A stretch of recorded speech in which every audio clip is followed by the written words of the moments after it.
ये देखो, मैं घर में काम करने के लिए नया नौकर लेके आया हूँ। पापा? क्या क्या कहा तुमने? पापा? नहीं, वो मैं कह रही थी कि पापा की उम्र के है ना, तो इनसे घर के काम अच्छे से हो पाएंगे क्या? अरे हाँ हाँ, ये अंकल घर के काम बिल्कुल अच्छे से कर लेंगे। अंकल एक काम करो, हम दोनों के लिए गर्मा गर्म चाय लेके आओ। ये रही किचन, चलो हम दोनों अंदर आराम से बैठते हैं। वैसे तुम्हें ये कहाँ मिले? अरे कुछ नहीं यार, मैं मार्केट से आ रहा था तो ये वहाँ पे भीख मांग रहे थे। मैं इनके पास गया और इनसे पूछा कि हमारे घर पे नौकर का काम करोगे, तो इन्होंने मुझे फट से हाँ बोल दी। शायद इनको काम की जरूरत होगी, इसीलिए मैं इन्हें घर पे ले आया। अरे अंकल जल्दी से चाय लेके आए ना, कहाँ रह गए? साहब साहब गलती होगी मुझसे, मैंने जानबूझ के नहीं किया, गलती होगी साहब मुझसे। पापा उठिए, उठिए पापा। नीरज तुम पागल हो गए हो क्या? अपने से बड़े पैसे कोई हाथ उठाता है क्या? एक सेकेंड, अभी अभी तुमने इन्हें क्या बोला? पापा? अपने मुंह से सारी सच्चाई खुद ही उगल दी कि ये तुम्हारे पापा हैं। And for your kind information है ना, मुझे पहले से पता था कि ये तुम्हारे पापा हैं, इसलिए मैंने इन्हें जानबूझ के चांटा मारा और गिरा दिया ताकि तुम भावुक होके अपने मुंह से अपनी सारी सच्चाई उगल सको। अब मुझे ये बताओ कि क्यों कर रही थी तुम ये सब, और कब तक मुझसे ये सच छुपा के रखने वाली थी कि तुम्हारे मरे हुए पापा अब जिंदा हो चुके हैं? तुम्हें ये सब कैसे पता चला कि ये मेरे पापा हैं? दुनिया बहुत छोटी है नैना। चल ठीक है यार, फिर शाम को मिल।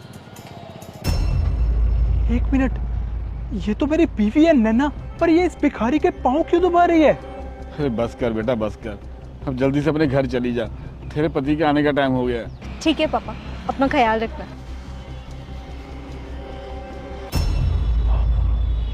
अरे भाई, भाभी ने तो बोला था ना कि उनके पापा मर चुके हैं, तो फिर ये? हाँ, अब तो यही बताएगी कि उसके पापा मर चुके हैं। उसने इस बात का मुझसे झूठ क्यों बोला, और अगर इसके पापा जिंदा हैं तो अब तक मुझे मिलवाया क्यों नहीं उनसे? बस इसीलिए मैंने घर पे लेके आया, ये देखने के लिए कि तुम इनके सामने होते हुए कब तक मुझे धोखे में रख सकती हो। बेटा मेरी बेटी ने तुम्हें कोई धोखा नहीं दिया, ये सब करने के लिए मैंने इसको बोला था। आपने बोला था मतलब? अरे अपने आप को मरा हुआ साबित करके आप अपनी बेटी को कौन सा खजाना दिलाना चाहते थे? बेटा तुम मेरी बेटी का सबसे बड़ा खजाना तुम हो। जब मुझे पता चला ना कि मेरी बेटी तुमसे प्यार करती है, तो तुम मेरी बेटी को पसंद करते हो, तो मैं डर गया था कि अगर तुम्हें मेरी गरीबी के बारे में पता चल गया तो मेरी बेटी को छोड़ के ना चले जाओ। तो बेटा मैं ना चाहता था कि मेरी बेटी की शादी ऐसे घर में हो जहाँ उसे हर खुशी मिले, हर सुख मिले, इसलिए मैंने अपनी औकात और पहचान छुपा के रखी। एक बाप अपनी बेटी की शादी के लिए अपनी जिंदगी भर की कमाई लगा देता है, ऐसा तो मैंने आज तक बहुत बार देखा था, लेकिन एक बेटी की शादी के लिए बाप ने अपने आप को मरा हुआ साबित कर दिया, ऐसा बाप मैंने अपनी जिंदगी में पहली बार देखा है। आपकी बातें सुन के मुझे नैना से ना जलन हो रही है कि मेरे पापा ऐसे क्यों नहीं है। और सच कहूं नैना, तो तुम पे गुस्सा भी आ रहा है कि तुमने आज तक मुझसे इतनी बड़ी बात छुपा के रखी।